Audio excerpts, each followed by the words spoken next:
মানে আমরা কি আজকাল শুধু অসুখ হওয়ার জন্যই অপেক্ষা করি, তারপর সেটা সারানোর কথা ভাবি? প্রশ্নটা কিন্তু সত্যিই ভাবার মতো।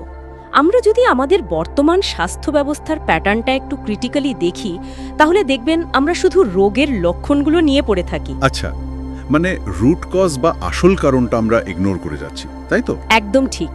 এই ধরুন ন্যাশনাল ফ্যামিলি হেলথ সার্ভে 5 বা NFHS5 এর ডেটা যদি দেখি, আমাদের দেশে 24% মহিলা আর 23% পুরুষ ওভারওয়েট। বাহ, প্রায় 4 ভাগের 1 ভাগ মানুষ। হ্যাঁ, আর এর হাত ধরে ডায়াবেটিস বা হার্ট ডিজিজের মতো ক্রনিক নন কমিউনিকেবল ডিজিজগুলো মারাত্মকভাবে বাড়ছে।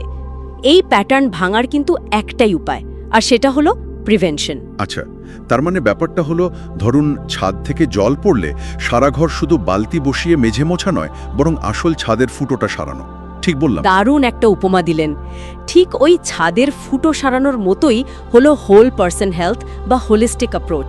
মানে এই আয়ুষ বা যোগের যে ফিলসফি, সেগুলোর কথা বলছেন তো? হ্যাঁ, কারণ হোলিস্টিক অ্যাপ্রোচ কিন্তু শুধু কোনো একটা রোগের চিকিৎসা করে না, পুরো মানুষটার চিকিৎসা করে।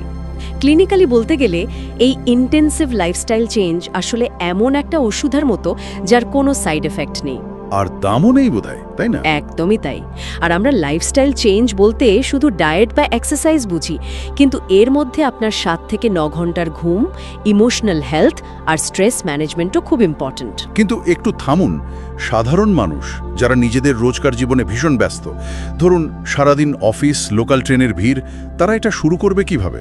দেখুন, আমরা অনেকেই ভাবি সুস্থ থাকা মানে জিমে গিয়ে ভারী ওয়ার্কআউট করা, কিন্তু ব্যাপারটা খুব সিম্পল, ছোট আর কনসিস্টেন্ট স্টেপস। সপ্তাহে অন্তত 150 মিনিটের ফিজিক্যাল অ্যাক্টিভিটি।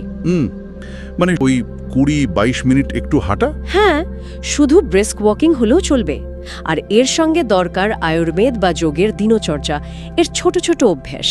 দিনচর্যা মানে রুটিনের কথা বলছেন? হ্যাঁ, দিনচর্যা মানে কঠিন কোনো তপস্যা নয়। এটা হলো সিম্পলি প্রকৃতির নিয়মের সঙ্গে নিজের বায়োলজিক্যাল ক্লককে সিঙ্ক করা, ঠিক সময়ে ঘুম থেকে ওঠা বা ঘরের সাধারণ খাবার খাওয়া। আচ্ছা, তার মানে বেসিক জিনিসগুলো ঠিক রাখা। রাইট, এই ছোট ছোট অভ্যাসগুলোই কিন্তু আমাদের হেলথ স্প্যান অনেক বছর বাড়িয়ে দিতে পারে। আসলে হোলিস্টিক আন্ডারস্ট্যান্ডিং আমাদের এটাই শেখায় যে সুস্থ থাকাটা কোনো ম্যাজিক নয়, এটা একটা রোজকার প্র্যাকটিস। একদম ঠিক বলছেন। Prevention is truly better than cure. আর যারা শুনছেন এবং ভাবছেন যে এই হোলিস্টিক অ্যাপ্রোচ কিভাবে শুরু করা যায়, তাদের জানিয়ে রাখি, আমাদের আজকের এই দারুণ টপিক আর সোর্সগুলো পাঠিয়েছেন দ্য হোলিস্টিক হেলথ কেয়ারের টিম। হ্যাঁ, ওনাদের সাথে যোগাযোগের ডিটেলসটা আপনি শেয়ার করে দিন।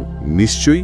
ওনাদের হোয়াটসঅ্যাপ নাম্বারটা হলো 9330902811। রাইট।